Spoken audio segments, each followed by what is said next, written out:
राधे राधे। कैसे हैं आप लोग? ईश्वर कृपा से आप सब अच्छे होंगे। ईश्वर सब पर कृपा बनाए रखे, सबका कल्याण करे। आज हम बताने जा रहे हैं कि नाग पंचमी की कहानी। नाग पंचमी सावन के महीने में जो शुक्ल पक्ष की पंचमी होती है उसमें मनाई जाती है। और आपकी बार 2 सावन होने की वजह से नाग पंचमी 21 अगस्त को सोमवार के दिन हो रही है। और सोमवार के दिन है 21 तारीख को, 21 अगस्त 2023 सोमवार के दिन नाग पंचमी मनाई जाएगी। और उस दिन नाग देवता की पूजा इत्यादि की जाती है। और गेहूँ चना वगैरह उबाले जाते हैं, उससे नाग देवता की पूजा की जाती है। सेवई बनाई जाती है, सेवई की खीर जो होती है, और पूड़ी इत्यादि से नाग देवता की पूजा अर्चना की जाती है।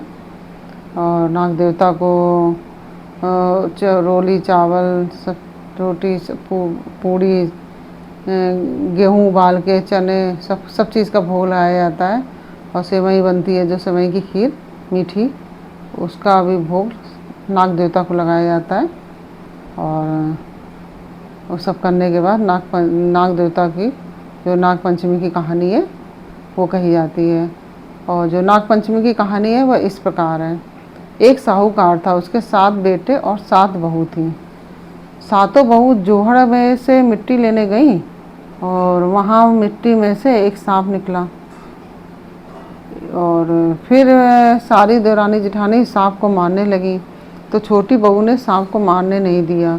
उसने सांप को धर्म का भाई बना लिया। और सारी जेठानी बोली, कल इसकी छलनी लाने की बारी है, वहाँ सांप निकलेगा और इसे डस लेगा। जब वह दूसरे दिन छलनी लेने गई तो वहाँ सांप बैठा था, और उसने ज़ोर से फुंकार मारी। जब वह बोली कि भाई जी राम राम, फिर सांप बोला, तूने मुझे भाई बोल दिया, वरना मैं तुझे खा जाता। तो फिर वह बोली कि तुम तो मेरे धर्म के भाई हो तथा मैं तुम्हारी धर्म की बहन, इसलिए तुम मुझे कैसे खा सकते हो? और किस तरह से हमको खा जाते हैं, क्योंकि तुम तो हमारे भाई हो, धर्म भाई। जब वह घर आई तो उसे देखकर जिठानी बोली कि इसे तो सांप देवता ने नहीं खाया। वहाँ से भी वापस आ गई। थोड़ी देर बाद सांप धर्म का भाई बनकर उसको लेने आया और बोला कि मेरी बहन को भेज दो।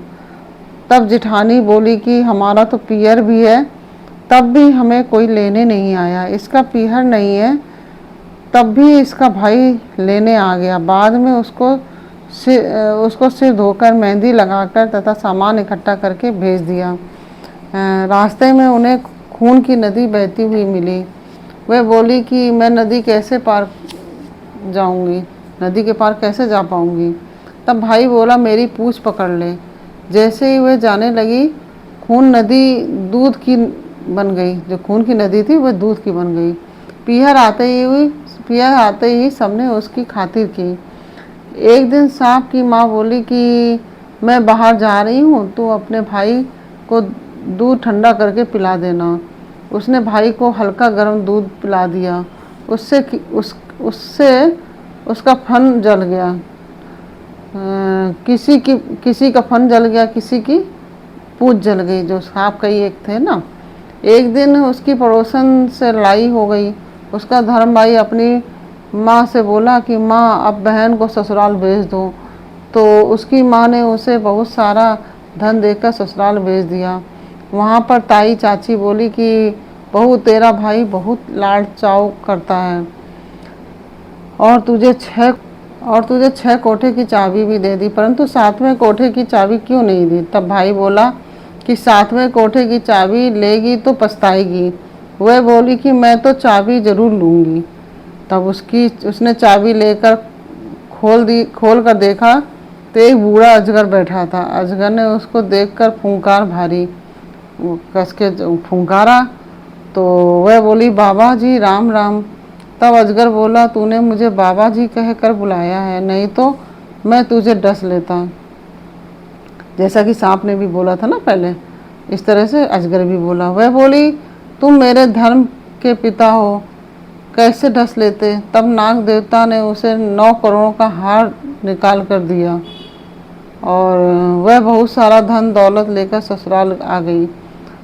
तब उसकी सारी जिठानी बोली कि अपना तो पीहर है, तब भी भाई बहन लेने नहीं आया, और उसका पीहर भी नहीं था तब भी इसका धन दौलत दौलत लेकर आई है। दूसरे दिन उसके बच्चों ने अनाज का बोरा गिरा दिया।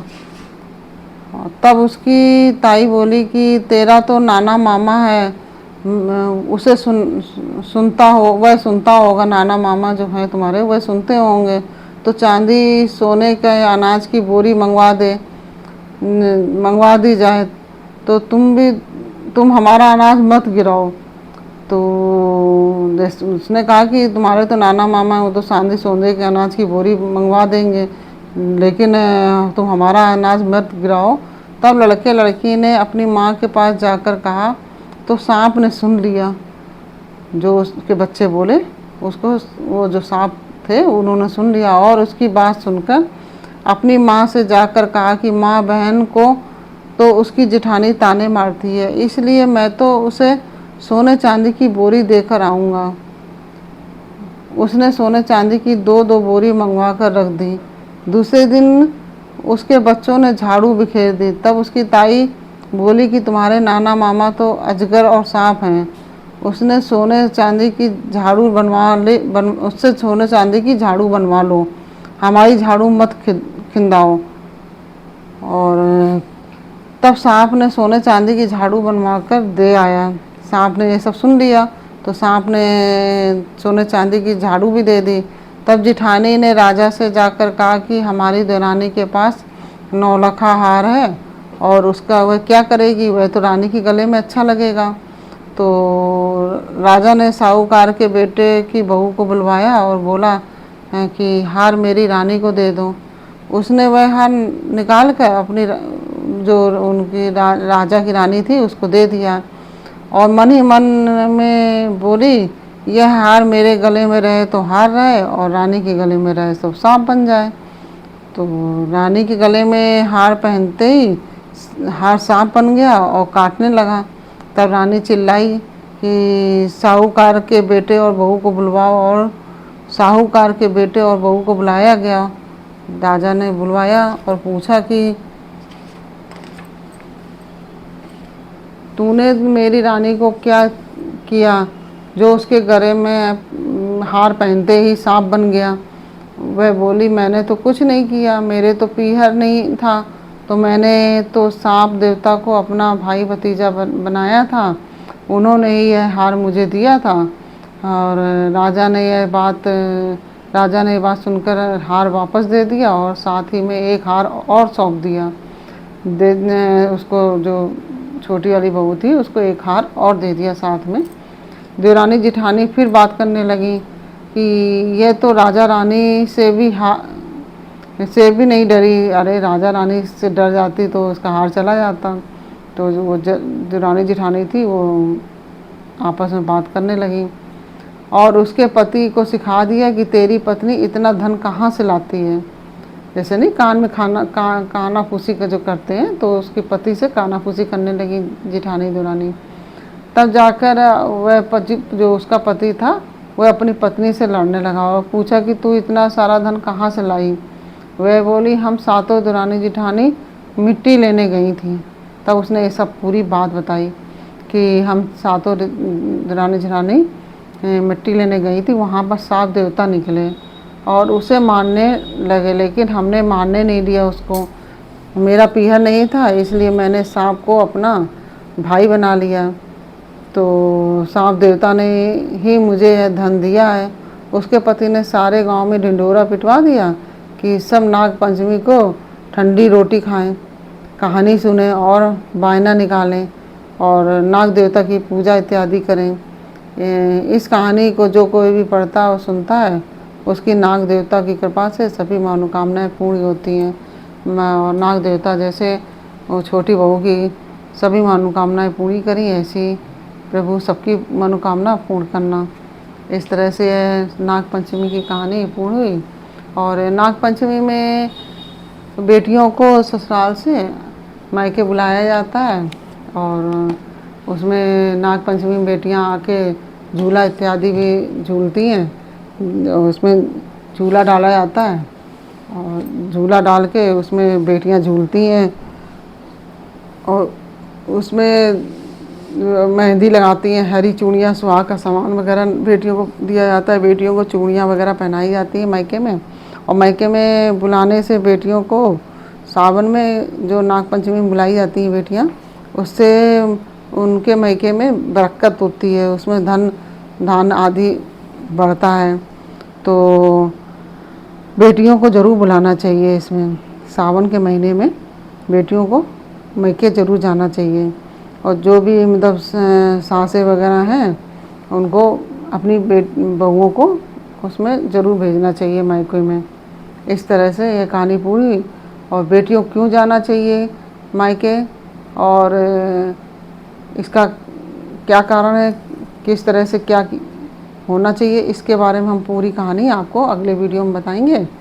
तो क्योंकि ये भगवान शिव और पार्वती से जुड़ी कहानी है ये, तो यह कहानी वीडियो बहुत बड़ा हो जाएगा, इसलिए हम आपको अगले वीडियो में यह कहानी बताएंगे। और भगवान शिव को सावन के महीने में किस चीज़ का भोग लगाना चाहिए यह भी हम आपको अगले वीडियो में बताएंगे। और अगर आपको हमारी कहानी पसंद आई और कहानी बताने का तरीका अच्छा लगा हो तो आप हमें कमेंट बॉक्स में ओम नमः शिवाय ज़रूर लिख दीजिए। और यदि आपने हमारा चैनल सब्सक्राइब नहीं किया है तो हमारा चैनल सब्सक्राइब कर लीजिए और बेल आइकन बटन ज़रूर दबा दीजिए, जिससे कि हमारे आने वाले वीडियोज़ की जानकारी आपको प्राप्त हो सके। और यदि आपको हमारी कहानी अच्छी लगी है तो आप हमारे वीडियो को लाइक और शेयर ज़रूर कर दीजिए, जिससे कि और भी लोगों को यह कहानी पता चल सके और वो भी इसका लाभ उठा सकें। और फिर मिलते हैं आपसे अगले वीडियो में एक नई कहानी, एक नई जानकारी के साथ। तब तक के लिए राधे राधे, ओम नमः शिवाय, जय माता दी।